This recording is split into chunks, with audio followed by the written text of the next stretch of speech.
So here we have the last part of the demo. You see the wires still sticking out of the wall, but I've taken out the receptacles and switches. They're not energized, of course, it's unplugged. Here we see the pulley system that has really seized up. It's so rusted, there's really no saving it. So the pop-up feature is not going to be able to happen as planned. Here's the inside of the plumbing, what's left to be demoed, the reservoir, and a better view of how that works, how it connects to the sink. I demoed the sink, but saved it, of course. Here's where the pulley system was. Everywhere it was, the floor was completely rotten. Here's after the day of completely ripping out the walls.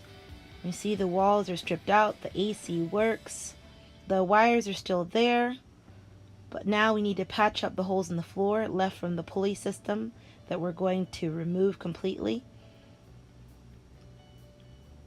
There's an inverter, which is awesome because it allows the low voltage lights to work just on battery power.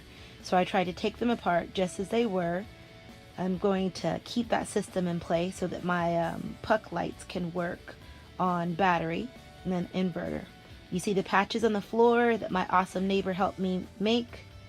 And now we're seeing the rewire process. I've relocated some of these plugs, reran the wires, saved them all off because now I'm going to use that energy to complete the remodel. So you'll see the plugs are in place. These are temporary, of course, until the walls are up, but they are energized and saved off so they can be used.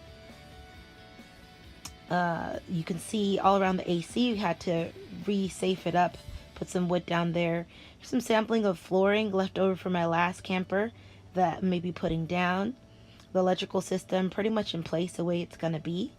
And some more pieces of wood. You'll see we started firming up the building. And here is a preview of what's to come.